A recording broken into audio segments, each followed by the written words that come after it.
हम उस कबीलों को मानने वाले मुसलमान हैं जहाँ 72 प्यासे थे, लाखों से डरे नहीं, जहाँ सर तन से जुदा हो गया और कुरान शरीफ की तिलावत कर रहे थे, जहाँ बाजू कट गई और फिर भी जंग लड़ रहे थे। हम उस कबीले के मानने वाले मुसलमान हैं। ना हम हारेंगे, ना हम डरेंगे, ना हम झुकेंगे। हमें तकलीफ़ ना थी अंग्रेज़ की हुकूमत से, हमें तकलीफ़ ना थी अंग्रेज़ की हुकूमत से, तकलीफ़ तो थी बस उनके अंदाज़े हुकूमत से। कि भारत की जनता जागरूक है और इस काले बिल को लेकर बहुत ज़्यादा दिल में आक्रोश है, गुस्सा है, नफरत है और ये अपने सरकार के तई प्यार और मोहब्बत के साथ है कि हमारी सरकार हमारी साथ अन्याय कैसे कर सकती है। या उसके विरोध में लोग जमा हो रहे हैं कि उस वक्त तक नहीं सोना है जब तक कि ये बिल खत्म नहीं कर दिया जाता। आज बहुत जल्द आप देखेंगे ब्रिगेड में मुस्लिम परसल्ला के ज़ेर एहतमाम प्रोग्राम होगा, तो उसमें पूरे शहर और अतराफ के लोगों को उसमें शामिल किया जाएगा इंशाअल्लाह ताला। मुसलमान रोना नहीं रो रहा है। आप जा करके देख लें कि आज की इस मीटिंग में हजारों जो है हिंदू भाइयों ने अपनी दुकानों को बंद किया है। राजा बाजार में जिनका दुकान है 100-200 ऐसे मैं आपको बताऊं कि वो जब उनके पास हम लोग गए वो लोग बोले तुम्हारे सोंगे आची आपके साथ हैं, जहां लड़ाई होगा हक इंसाफ का हम आपके साथ है। ये हालात है, मुल्क बदल रहा है। मौजूदा हुकूमत को ये चैलेंज करता हूँ कि मुसलमान आप जो भी बिल लाते हैं, चाहे वो NRC लाओ या वक्फ अमेंडमेंट बिल लाओ, आप सोए हुए मुसलमान को जगाते हो, मतलब सोए हुए शेर को आप जगाते हो। आपने शायद NRC का पीरियड नहीं देखा। जब महिलाएं जागेंगी तब इनकलाब बरपेगा और जब इनकलाब बरपेगा तो हिंदुस्तान की तकदीर बदल जाएगी।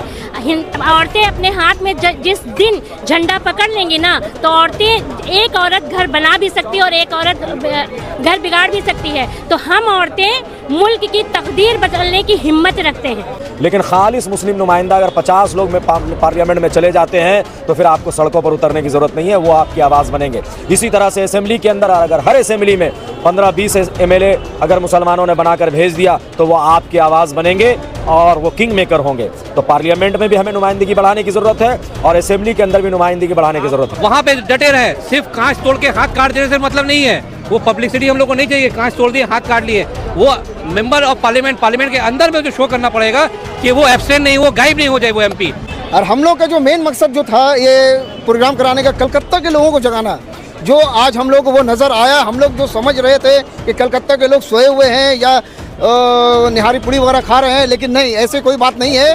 वक्फ अमेंडमेंट बिल हो या मुसलमानों की कोई भी हक हो या कोई भी अधिकार हो, ये अधिकार BJP RSS वाली तो RSS नहीं दिलाएगी। ये अधिकार भारत का संविधान बाबा अम्बेडकर राव जो लिख कर गया है वो उनकी किताब से, हमारे यहाँ कॉन्स्टिट्यूशन से चलेगा, वो अधिकार हमको वहाँ से मिलेगा। हमने लास्ट एक बहुत बड़ी रैली, मास रैली की 19 नवंबर को रानी रासमुनी रोड में, जिसमें कई लाख बंगाल से लोग आए हुए थे। उसके बाद जमीयत उलमा ने 28 को किया, फिर तृणमूल कांग्रेस ने 30 नवंबर को किया, फिर आज आप देख रहे हैं हमारे यहाँ पर 27 दिसंबर को पूरे कलकत्ता शहर के लोग जमा हो गए। इसका मतलब ये है कि भारत की जनता जागरूक है और इस काले बिल को लेकर बहुत ज़्यादा दिल में आक्रोश है, गुस्सा है, नफरत है और ये अपने सरकार के तई प्यार और मोहब्बत के साथ है कि हमारी सरकार हमारी साथ अन्याय कैसे कर सकती है। या उसके विरोध में लोग जमा हो रहे हैं। मैं लोगों को सलाम करता हूं और आप भाइयों के जरिए से आवाज़ पहुंचाना चाहता हूं कि उस वक्त तक नहीं सोना है जब तक कि ये बिल खत्म नहीं कर दिया जाता। आज के इजलास से कितना असर पड़ेगा मोदी सरकार पर? हर इजलास से असर पड़ता है। आज का इजलास भी संगे मील है। मैं अंदाज़ा करता हूं कि हमारे देश के आदरणीय प्रधानमंत्री जनाब नरेंद्र मोदी साहब इस चीज़ को समझेंगे और समझकर इस बिल को रिजेक्ट कर पार्लियामेंट से ख़त्म करेंगे और वफ़ के प्रोटेक्शन के लिए जो भारत के एक एक आदमी खड़े हो रहे हैं उनका सम्मान करेंगे। मैंने देखा है कि जिस तरह से जो भी बिल सेंट्रल लाती है वो पास करके ही रहती है। क्या लगता है? देखिए, ये हम लोकतंत्र पे विश्वास रखते हैं। शक्ति तंत्र और अहंकार हारती है। किसान बिल हमारे सामने नमूना है कि जब लोग जागरूक होते हैं और लोगों में जब आपस की ताकत होती है तो तानाशाह को झुकना पड़ता है। लेकिन खालिस मुस्लिम नुमाइंदा अगर 50 लोग में पार्लियामेंट में चले जाते हैं तो फिर आपको सड़कों पर उतरने की ज़रूरत नहीं है, वो आपकी आवाज़ बनेंगे। इसी तरह से असेंबली के अंदर अगर हर असेंबली में 15-20 MLA अगर मुसलमानों ने बनाकर भेज दिया तो वो आपकी आवाज़ बनेंगे और वो किंग मेकर होंगे।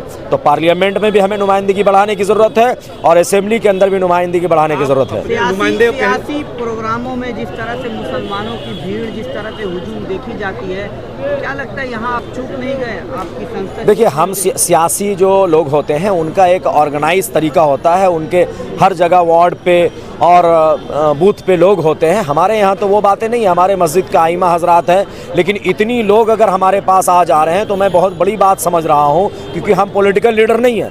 अगर जो पॉलिटिकल लोग हैं वो कहें कि पॉलिटिकल प्लेटफॉर्म को छोड़कर वो लोगों को बुलाए तो उनके पास कोई नहीं आएंगे। आप कह रहे हैं कि मुस्लिम रहनुमाओं के एमएलए और एमपी के जगह भेजने के लिए, चाहे सदन में हो या लोकसभा या विधानसभा में, कई एक तो मुस्लिम रहनुमा है, बस उनको आगे बढ़ाने की ज़रूरत है। नहीं, ये जो मुसलमान, मैं पहले कह चुका हूँ, जो मुस्लिम नुमाइंदे सेकुलर पार्टियों से आते हैं उनकी एक मजबूरी होती है कि वो पार्टी के नुमाइंदे हैं। मैं ये बात आपको क्लियर किया, पार्टी के नुमाइंदे हैं, आपके नुमाइंदे नहीं हैं, इसीलिए वो आपकी बात नहीं कहेंगे।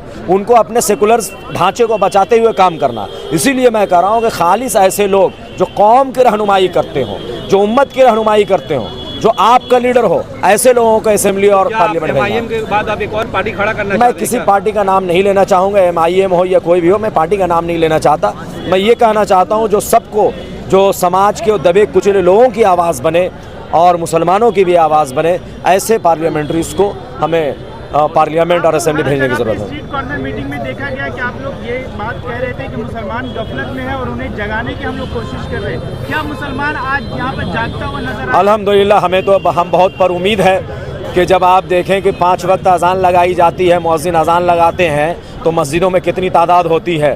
तो जब अल्लाह की आवाज़ नहीं सुनते मुकम्मल तरीके से तो मेरी आवाज़ कितनी सुनेंगे। लेकिन जितनी आवाज़ इन्होंने सुना है, अल्हम्दुलिल्लाह इन तमाम लोगों का खैर मकदम है और शुक्रिया है, और अल्लाह का बड़ा एहसान और करम है, और इन तमाम हजरात का जो इस प्रोग्राम में शामिल हुए हैं तमाम का शुक्रिया अदा करते हैं। सबसे पहले आज जो धर्मतल्ला में ये मीटिंग हुई है, ये हम लोगों ने शहर वालों को जगाया है, गांव वालों को नहीं जगाया, क्योंकि गांव वाले पहले से जागे हुए हैं।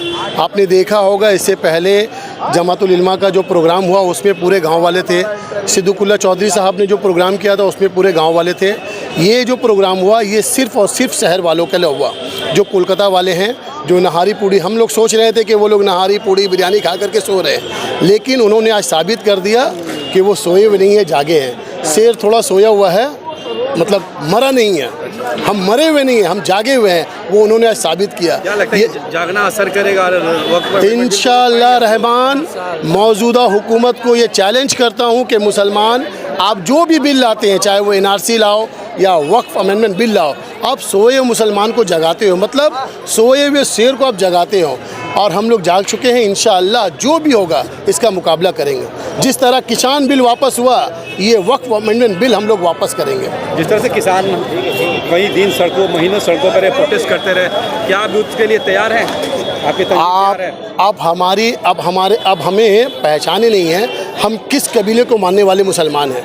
हम उस कबीलों को मानने वाले मुसलमान हैं जहाँ 72 प्यासे थे, लाखों से डरे नहीं, जहाँ सर तन से जुदा हो गया और कुरान शरीफ की तिलावत कर रहे थे, जहाँ बाजू कट गई और फिर भी जंग लड़ रहे थे, हम उस कबीले के मानने वाले मुसलमान हैं। ना हम हारेंगे, ना हम डरेंगे, ना हम झुकेंगे।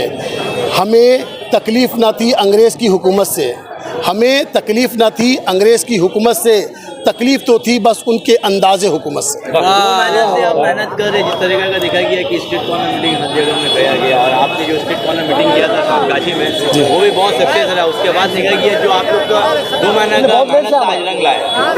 जो लोग आए थे रैली में, तो उनको क्या कहना चाहते हैं? देखिए, आपने कहा कि मैंने मेहनत किया, सिर्फ मैंने मेहनत नहीं किया, ये मेहनत ये हमारे रहनुमा जनाब कामरान हुसैन साहब का ये इनकलाबी रंग लाया है, और जनाब उमर अवैस साहब का इनकलाबी रंग लाया है, जिन्होंने इस तहरीक में जान डाल दी।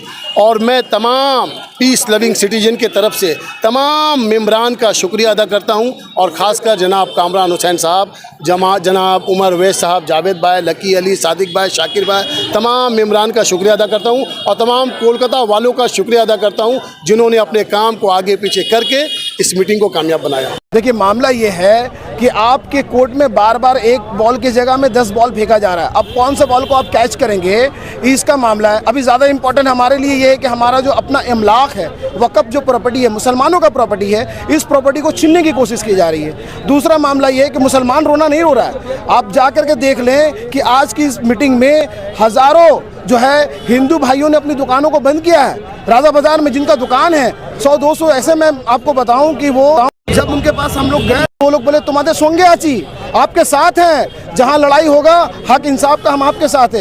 ये हालात है, मुल्क बदल रहा है, मुल्क का सिनेरियो बदल रहा है। तमाम लोग समझ रहे हैं कि एक बार वफ़ का मामला, एक बार बाबा साहब अम्बेडकर को बेइज्जत करने की मामला, तमाम लोग जो है समझ रहे हैं कि 1 नेशन और 1 वोट का जो बोलने का जो ये मकसद है, ये मकसद जो है शाही कायम करने की बात है। इसलिए तमाम सेकुलर पार्टी इसके लिए इकट्ठे होकर के लड़ाई करे। जो भारत के मुसलमान जो संविधान के ऊपर यकीन रखते हैं, वो जरूर आपके साथ खड़े होंगे, इकट्ठे होकर के खड़े हों। हम तमाम लोग, भारत के तमाम अमन पसंद नागरिक, तमाम सिटीजन और जो संविधान के मानने वाले हैं, बाबा साहब अम्बेडकर को जो मानने वाले हैं, वो बाबा साहब अम्बेडकर की भी लड़ाई करेंगे। आज हमारा ये बैनर देख लीजिए आप, हमारे बैनर में भी लिखा हुआ है सेव कॉन्स्टिट्यूशन, भारत का संविधान बचाने। संविधान लोग भारत के वक़्फ़ प्रॉपर्टीज को हम लोग बचाने निकले हैं।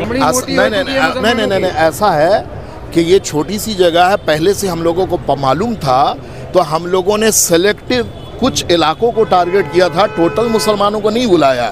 तो इस गलत फहमी में न रहें कि इतने अहम मसले में शहर में जहाँ इतनी बड़ी तादाद में मुसलमान आबाद हैं तो चंद हज़ार लोग आएंगे, ऐसा नहीं है। हम लोगों ने चंद एक इलाके को टारगेट किया था, थोड़े से लोगों को बुलाया था, इसलिए कि पंडाल हम लगा रहे हैं, कुर्सियाँ हम लगा रहे हैं और जगह जो है वो नापी हुई है, तो पता है ना कितने लोग आ सकते हैं, तो हम थोड़े से लोगों को हमने बुलाया।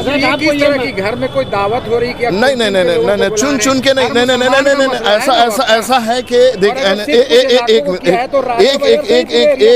एक मिनट मैं बात आपकी पूरी कर दूं कि बहुत जल्द आप देखेंगे कि ये ब्रिगेड में है ना, बहुत जल्द आप देखेंगे ब्रिगेड में मुस्लिम परसल्ला के ज़ेर एहतमाम प्रोग्राम होगा, तो उसमें पूरे शहर व अतराफ़ के लोगों को उसमें शामिल किया जाएगा इंशाअल्लाह ताला। वहाँ आप मजमा देखेंगे मुसलमान। किस तरह से पॉलिटिकल पार्टी के रैली में मुसलमान जाते हैं, क्यों नहीं आते इस तरह के मुसलमान अभी भी बेदार नहीं हुए हैं? देखिए, वो तो थोड़ी सी कमी है, इसमें क़यादत की थोड़ी कमी है, ये उलमा की, दानिश्वरों की थोड़ी सी कमी है, यानी उतनी बेदारी नहीं ला पाए जितनी लानी चाहिए। लेकिन बहरहाल पढ़ा लिखा जो तबका है वो बेदार है, वो अपनी जिम्मेदारियों को समझ रहा है और वो अपने हुकूक की बाजियाबी के लिए सड़कों पे उतरा है, और इससे ज़्यादा बड़ी तादाद में इंशाअल्लाह आने वाले चंद दिनों के बाद आपको लोग नजर आएंगे। मुसलमान या पॉलिटिकल पार्टियों का गुलाम हो चुका है? नहीं, बिल्कुल नहीं। यहाँ आप देखें किसी पार्टी का झंडा नहीं, किसी पार्टी की कोई नुमाइंदगी नहीं। इसलिए नहीं, असल मसला ये है कि जुमा की नमाज का वक्त था और अलग अलग जगहों में अलग अलग वक्त में नमाज होती है, कहीं 12:30, कहीं 12:45, कहीं 1, कहीं 1:30 बजे। तो और हम लोगों ने कुछ टारगेट किया था, जैसा मैं पहले बोल चुका हूँ कि खास इलाके को टारगेट किया, इसलिए कम लोग आए हैं। है ना? देखा गया कि हावड़ा में मीटिंग हुई, कॉर्नर मीटिंग हुई। हाँ। हजरत देखा गया कि राजा बाजार में कॉर्नर मीटिंग हुई, पार्क सर्कस में हुई, तमाम जगहों में हुई। लेकिन अभी भी मुसलमान बेदार नहीं हुए, ये नहीं लगता आपको? नहीं, ऐसा नहीं है। नहीं, ऐसा नहीं। हाँ, इसमें एक कमी है, इसमें एक ये कमी है कि मस्जिद के इमाम और मस्जिद के जो जिम्मेदारान हैं वो बड़ा रोल प्ले कर सकते हैं, वो इसमें पीछे हैं। इस बात का हमें एतराफ़ ज़रूर है। वक्फ अमेंडमेंट बिल हो या मुसलमानों की कोई भी हक हो या कोई भी अधिकार हो, ये अधिकार बीजेपी आरएसएस वाली आरएसएस नहीं दिलाएगी। ये अधिकार भारत का संविधान बाबा अम्बेडकर राव जो लिख कर गया है, वो उनकी किताब से, हमारे यहाँ कॉन्स्टिट्यूशन से चलेगा। वो अधिकार हमको वहाँ से मिलेगा, ना कि 1 इलेक्शन 1 नेशन 1 इलेक्शन से चलेगा। लिहाजा हम लोग अपने विचारधारा से चलेंगे। हमारा मुस्लिम पर्सनल लॉ है, उससे चलेंगे। हमारा all India Muslim personal law board है जो लड़ती है, बार बार लड़ती है, और हम लोग वहाँ लड़ेंगे। हमारा कानून है, हमारे जो इत्तेहाद है वो काम आएगी इस वक्त। और हम चाहते हैं कि ये वक्फ अमेंडमेंट बिल पर जितना जोर हो, जितना ज़्यादा लीगल एक्शन हो, जितने प्रोसीडिंग्स हो और जितने एहतजाज हो, वो सब सामने आए और सब हम लोग करके इसको मनाने की कोशिश करें। क्योंकि अभी मतलब जिस तरह से महिलाओं तक ये बात पहुंचनी चाहिए, उस तरह से वक्फ अमेंडमेंट का मतलब आवाज़ नहीं पहुंचा है, क्योंकि जो सोशल मीडिया से रिलेटेड जो वुमेंस हैं, जो औरतें हैं, उनको हर खबर मिलती है, जिनको ये इस सब चीज़ों की नॉलेज नहीं है, जो नहीं चलाती महिलाएं मोबाइल वगैरह। लेकिन महिलाओं तक आवाज़ पहुंचते पहुंचते तो अमेंडमेंट बिल आ जाएगा, महिलाएं कब जाएंगी? आपने शायद एनआरसी का पीरियड नहीं देखा। जब महिलाएं जागेंगी तब इनकलाब बरपेगा, और जब इनकलाब बरपेगा तो हिंदुस्तान की तकदीर बदल जाएगी। औरतें अपने हाथ में जिस दिन झंडा पकड़ लेंगी ना, तो औरतें, एक औरत घर बना भी सकती है और एक औरत घर बिगाड़ भी सकती है। तो हम औरतें मुल्क की तकदीर बदलने की हिम्मत रखते हैं। ऐसा तो कि झंडा पकड़ते पकड़ते लेट हो जाए? नहीं, ऐसा नहीं, सवाल ही नहीं है। अभी तो ये कवायद, जैसे जेपीसी की जो रिपोर्ट आने तक का मामला था, तो उस टाइम में वोटिंग हो रही थी, तो हम लोगों ने वोटिंग भी की, और वोटिंग के बाद जो मामला अभी आया है, अभी जिस तरह से आपने फिर भी देखा कि इतनी तादाद में फिर भी औरतों की तादाद ज़्यादा थी। जुमे का दिन भी था, इस वजह से भी काफ़ी औरतें बाहर नहीं निकल पाई हैं। लेकिन जो औरतें बाहर नहीं निकल पा रही हैं, वो अपनी आवाज़ बुलंद कर रही हैं, चाहे वो लिख कर हो और चाहे मोबाइल के जरिए हो, चाहे अपने घरों से बैठकर किसी को बताने की बात हो, औरतें घर से भी अपनी आवाज़ को बुलंद कर रही हैं। इसके लिए जो मुसलमानों के लिए जो करना है वो करने की ज़रूरत है। अगर मुसलमान इस बात पर आमादा हो जाए कि हम अपने मेंबर ऑफ पार्लियामेंट को पार्लियामेंट में भेजेंगे, अगर हम अपने लोगों को जो आपकी आवाज़ उठाता हो उनको असेंबली भेजेंगे, तभी ये बंद हो सकता है। मेरे पास एक ही फार्मूला है कि हम 50 मेंबर ऑफ पार्लियामेंट पूरे मुल्क से भेज दें पार्लियामेंट के अंदर,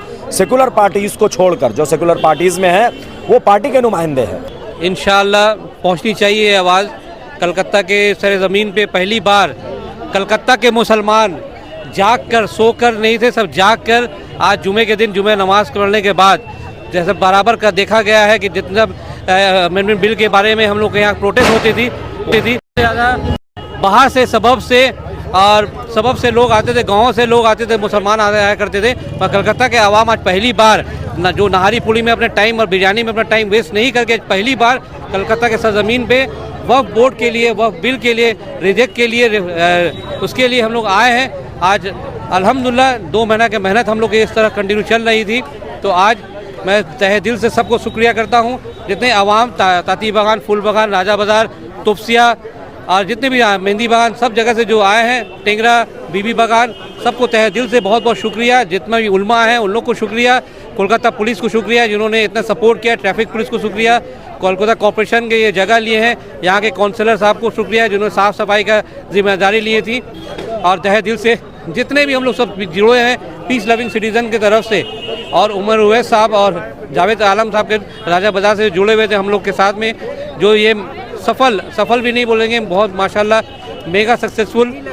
जी, बंगाल हुकूमत से क्या डिमांड करते हैं? अमेंडमेंट बिल 2024 बंगाल हुकूमत से यही डिमांड करते हैं। उन्होंने तो पहले डिमांड रेजोल्यूशन पास किया है असेंबली में, दूसरा डिमांड वही है कि वो अपनी एमपी को नहीं दे और वहाँ पे डटे रहे। सिर्फ कांच तोड़ के हाथ काट देने से मतलब नहीं है, वो पब्लिसिटी हम लोग को नहीं चाहिए। कांच तोड़ दिए, हाथ काट लिए, वो मेंबर ऑफ पार्लियामेंट के अंदर में जो शो करना पड़ेगा कि वो एब्सेंट नहीं, वो गायब नहीं हो जाए। वो एमपी जो एमपी है, जो अभी जेपीसी में जो मेंबर बने हुए हैं और जो भी है, जब वोटिंग आए तो वोटिंग के वो रिजेक्ट करे मेंबर लोग के, वो एमपी हम लोग के बदौलत है। बंगाल का जो भी असेंबली है, एमपी है, एमएलए है, तो मैं खासकर वो मुसलमान एमएलए एमपी लोग से गुजारिश करता हूँ कि आप लोग हमारे साथ सपोर्ट करके वो उस बिल को आप लोग रिजेक्ट करने की कोशिश करें।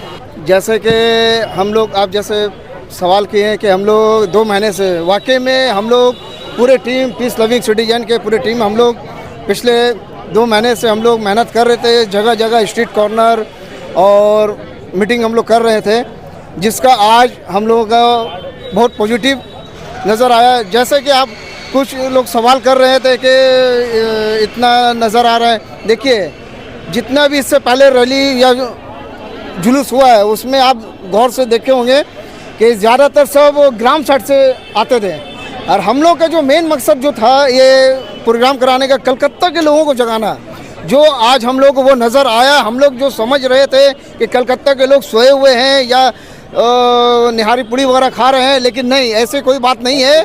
वाकई में आज नज़र आया हम लोगों को कि कलकत्ता के लोग जागे हुए हैं, सोए हुए नहीं हैं और पूरी उम्मीद है इंशाअल्लाह ताला जो काला कानून सेंट्रल गवर्नमेंट ने हम लोगों के सर में जो थोप रहा है, कोशिश कर रहा है, वो पार्लियामेंट में आने से पहले या आ भी गया इन केस, तो हम लोग कोशिश करेंगे उसको रिजेक्ट करने का। हम लोग मानते नहीं है, वो हम लोग मानते ही नहीं है वो वक्त अमेंडमेंट बिल जो ला रहे हैं। शुक्रिया।